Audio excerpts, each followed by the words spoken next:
Connect the 220-volt power cord.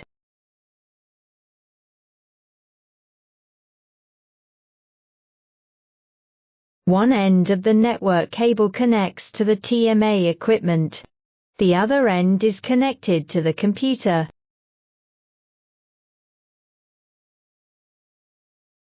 This is the heating control line. The joints are the same. Just connect the controller and the furnace separately.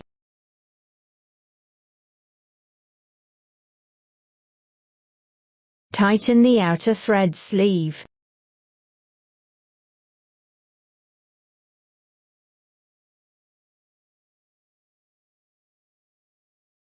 A putter.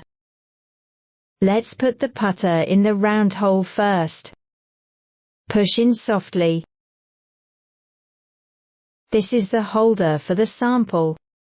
Place a rubber pad over the holder.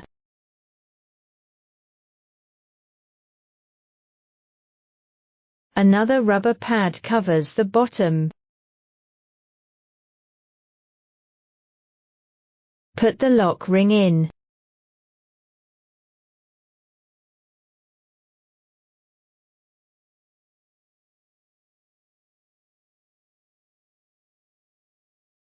Finally, the holder is installed on the instrument as a whole. Don't collide the push rod and temperature sensor during installation.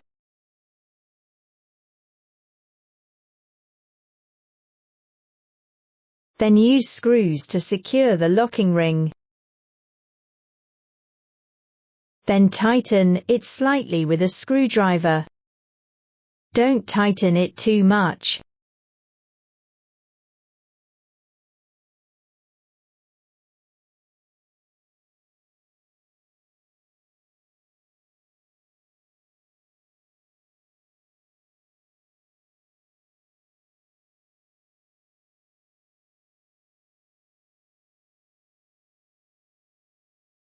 Adjust the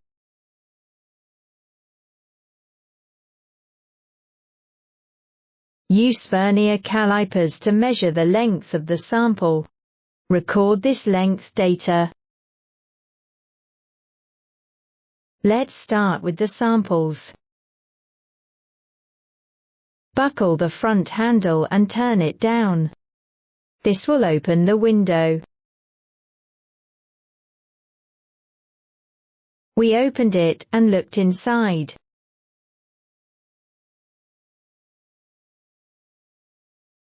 There's a black knob here. Turn counterclockwise to loosen the knob, then gently push it to the left.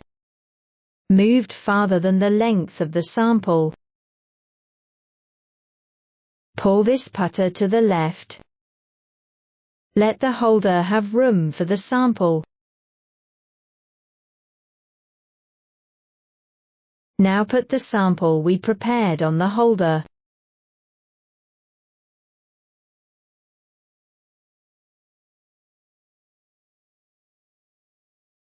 Then gently push the rod to touch the sample.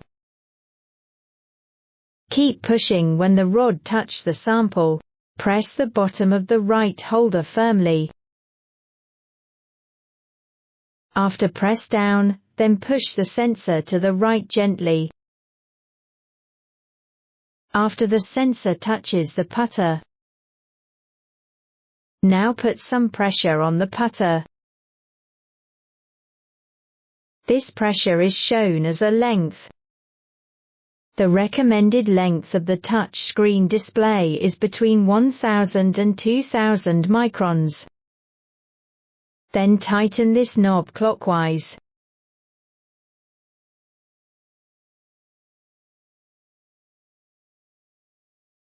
After placing the sample, we gently push the furnace body to the left. Just push until the two arrows are basically aligned.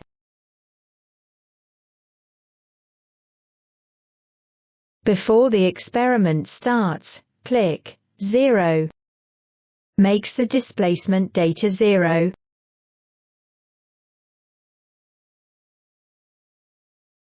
Enter the parameter interface. Enter the sample name, it can't use special characters. Fill in the sample length, can't be 0 or blank. The current temperature isn't consistent with the sample to be tested. So we need to delete the temperature, and then add the temperature again. Start temperature is 0 or room temperature. End temperature is generally more than 50 degrees C or more than the temperature of the sample to be tested. Heating rate is generally 10. Heating duration appears automatically. After adding, we must click Download Temperature to make the new temperature program take effect. Switch to Sample Curve Interface. Click on 0. Makes the current displacement data 0. Click on Run. The TMA instrument starts to heat up. Then click on Start Measuring. The software starts recording curves.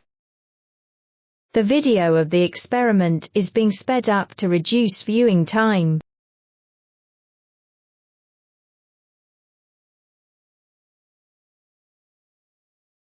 The experiment is ended. Click on File and select Save Sampling Curve. Curves can be saved to software for subsequent calculation and analysis.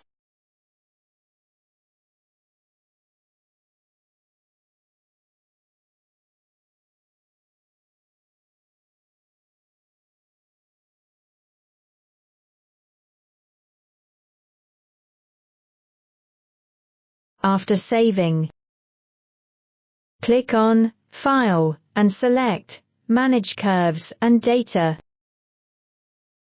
Select the data records that we want to export. Click Export Curve.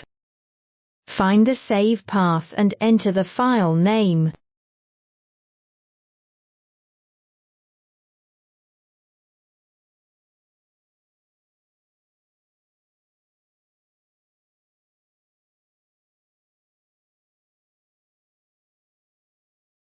Then we can find the Excel file that we just saved in this path.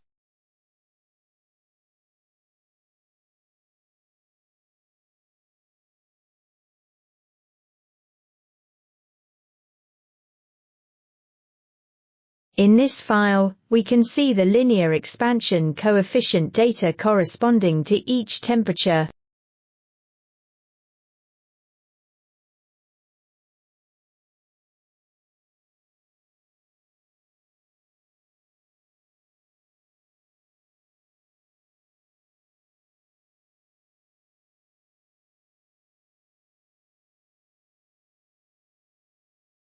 Enter the parameter interface. Enter the sample name, it can't use special characters. Fill in the sample length, can't be 0 or blank. The current temperature isn't consistent with the sample to be tested. So we need to delete the temperature, and then add the temperature again. Start temperature is 0 or room temperature. End temperature is generally more than 50 degrees C or more than the temperature of the sample to be tested. Heating rate is generally 10. Heating duration appears automatically. After adding, we must click Download Temperature to make the new temperature program take effect. Switch to Sample Curve Interface.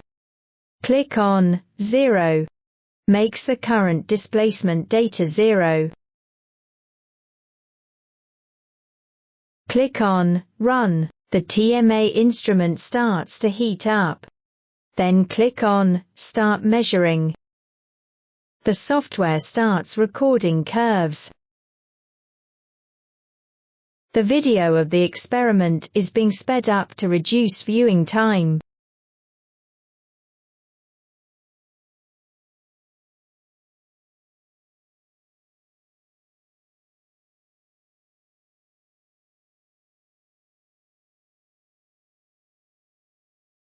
The blue curve begins to fall. This is the melting point curve. The experiment is ended. Click on Processing and the extrapolated initial temperature. Line L is placed to the left of the starting descent position, where it's smooth. Line R is placed at the position with the highest slope of the descent stage. Then click Calculate. TEO is the extrapolated initial temperature. Its melting point.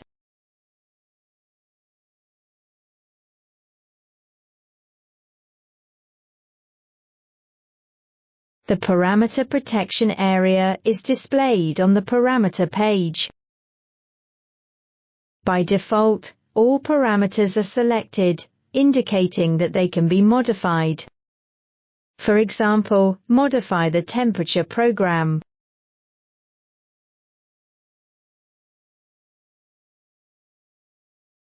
Modify test information, sample name, etc.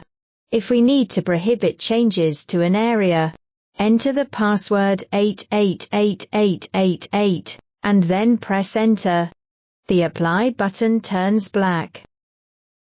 Uncheck Temperature Curve and Test Information. Then click the Apply button. The temperature curve and test information turn gray. The other areas that are still checked are black. Gray indicates that it can't be modified, and black indicates that it can be modified. The test information area, the input cursor doesn't appear, we can't modify any information. In the temperature curve area, all the buttons can't be clicked, so the temperature program can't be modified. Retype the password and press Enter. Reselect Test Information, click the Apply button. Test information turns black again. Now that the input cursor is out, we can re-enter the information. The temperature curve wasn't checked just now, so it is still gray and can't be used. Retype the password and press Enter. Reselect Temperature Curve, click the Apply button. Temperature curve turns black again. Temperature area button can be used. We can modify the temperature program. If we need to change the password,